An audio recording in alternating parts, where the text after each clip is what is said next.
Well, year 7 starts Friday night against a Samford team that's returning a lot of players. It's a senior-oriented team, returning the bulk of its scoring from last year. 2 all-conference type players with another guy that's almost third. You know, the Cunningham kid is the guy that runs the show for this basketball team. Chambers is a kid that can shoot the basketball. The Walker kid is a double-double. I think he was a sophomore last year and a really good basketball team. So it's a deep team, coached by Scott Padgett, a guy that played at Kentucky, played in this building a few times while he was at Kentucky, played for, I think, Coach Patino and maybe Tubby there. So it's a team that they really can shoot the basketball. And if you look at some of the stats from our exhibition, we didn't do a very good job of guarding guys on the perimeter. So that's, of course, that's going to be our main objective, is to make sure we run guys off the three-point line and keeping them off the glass as well. But we are more interested in what we're doing, and that is defensively, creating some havoc, making it difficult for a very good Samford team coming in. So it's the first game of the season. You don't know how your team's going to come out, but I'm sure our guys are excited about playing, having someone to play, and it's for keeps now. There's no free games now, so that means possessions. You want efficient basketball. You want guys playing quality minutes, not just quantity minutes. And our bench has got to be, I think, figure in with our basketball team. I think it's the most important component on our basketball team. So as we get into this time of the year, it's exciting, and we're looking forward to it. Again, a very good basketball team that we're going to really have to do a good job of defending and hopefully creating tempo. You guys want to raise your hand? We've got a mic there. Sorry. Mike, you mentioned the bench. Has anything happened with any of the guys that were out with suspensions or medical stuff, and is everybody else healthy and ready to go? Everybody's healthy, very much as we played in the exhibition games. The guys will be playing. Cook's still out as of right now. Dustin Thomas, we know he's not playing, and Khalil. So the guys that played in the exhibition game will move forward. As I said, our bench is going to have to really come on for our basketball team. In the exhibition game, those guys played a lot of minutes, and they'll probably be playing a lot of minutes in the regular season game as well. Again, I think we're looking forward to putting combinations out on the floor that's going to hopefully make things difficult for Samford. A lot of times teams will open up with kind of a cupcake. These guys obviously aren't a cupcake. How did you do that on purpose to play a challenging team, or just what do you think about opening up against a pretty solid team? Well, I don't ever think teams are cupcake. I mean, you look at whether it be college basketball, football, it does not matter. Baseball. Teams can play. Everybody got scholarship players, and with transferring of players to certain programs, I mean, these teams are just as good as some of the, if you line up and talk about talent on talent, some of these teams are just as good. So you can't look at the names.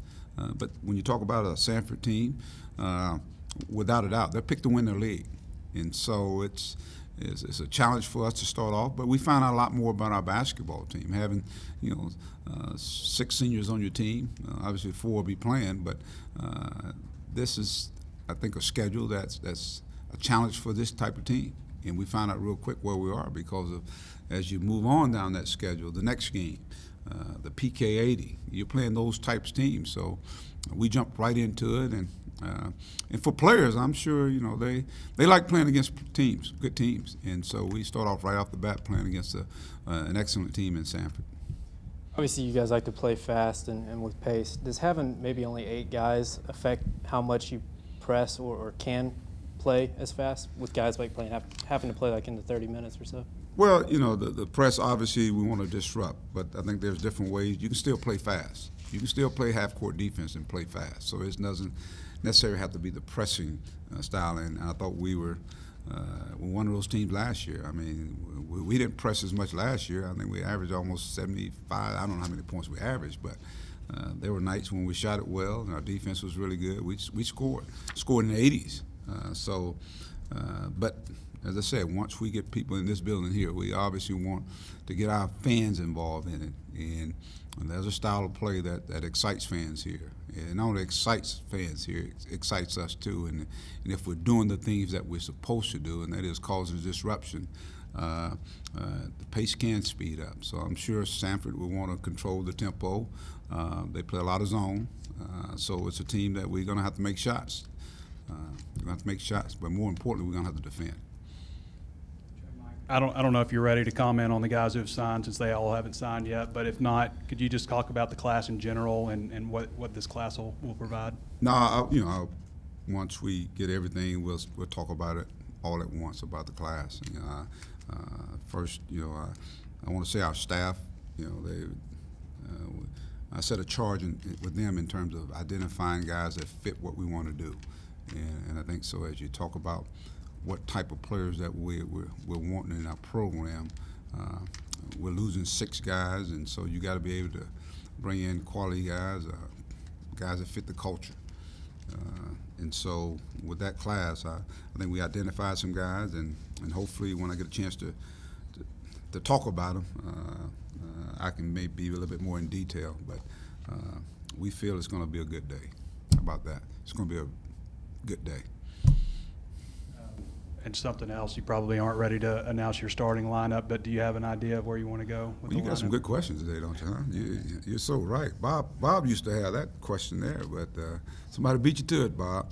No, I have not. We got a couple of practice between now and then, and we'll go from there. We had same guy started in exhibition games, and then of course in I think the second half of the last exhibition game, I think we changed it up a little bit. So we'll see. That'll be determined here in the next couple of practices.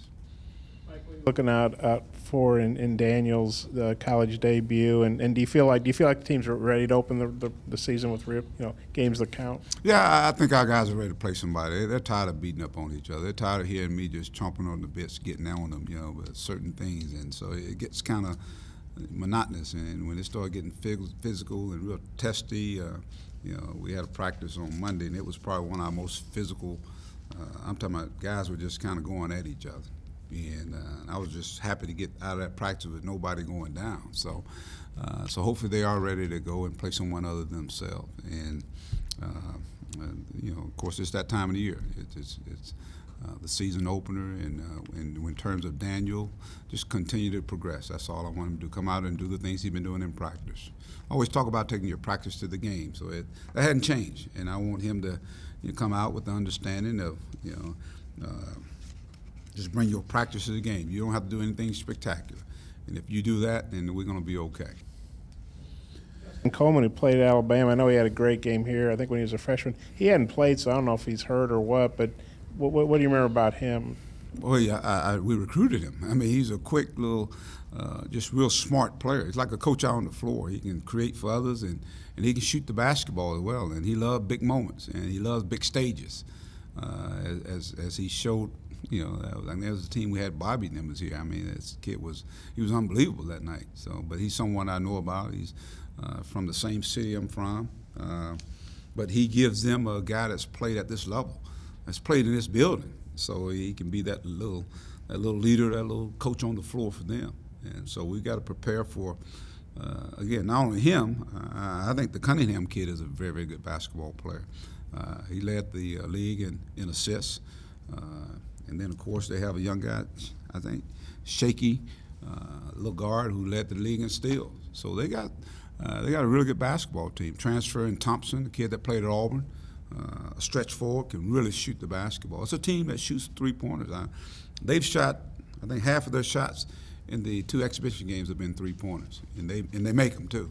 So that's going to be our charge. Is we got to not only find those guys, identify them, and run them off the line, but we got to rebound the shots. So there's going to be a lot of long rebounds. You mentioned Bobby. That reminded me. I think he had 24 and 13 last night in his first game off the suspension. What'd you think of that? And have you talked to him lately? Yeah, 21 and 13, I think. But I watched it, and he played really well. He was really focused and he was really dialed in. I was really glad to see him just dialed in and helping his basketball team. Looked like the Bobby that played here I mean, he's out there creating, making other guys better. He's relentless on the boards. He's running the floor, offensive rebound. I always thought Bobby was a great offensive rebound. And of course, when you play at that level there, you got to make open shots as a big guy. And of course, we know his range. He can step out and shoot it as well. But it just seemed like he was playing that humble and hungry guy that we know. I was proud of him. I sent him a text after the game, and of course, he's got another game, I think, maybe tonight. So he moves on to the next game. I think he said those the 2 weeks or the 3 weeks, some things were taken away from him. He don't ever want that feeling anymore. I saw a quote where he said that, and that's a humbling person there.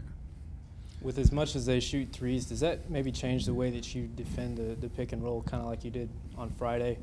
Maybe switch so that guys don't have to help off? We got to mix it up. I think we got to keep them guessing. I think that is true. It's like anything else. If people are burning you doing something over and over again, and because they want to do is spread the floor, then you got to be able to make the adjustment. And so we've got to make the adjustment and make it a lot sooner than we did the other night. How's Adrian look this week in practice? Much better. Much better. Looked more instinctive. He looked more like he got the message. And the message is that you just got to go out and just play your heart out. Just be a junkyard dog, man. Just go do all the little things that that got you in that position. So hopefully, the exhibition game. That's what those exhibition games are for. To see the temperament or see the mindset of guys. And so now, as we get ready for lights, camera, and action, where it's for real. Now, hopefully, we've had a little dress rehearsal. Now the real deal is ahead of us now. Anything else? All right, thanks, guys. All right, thanks.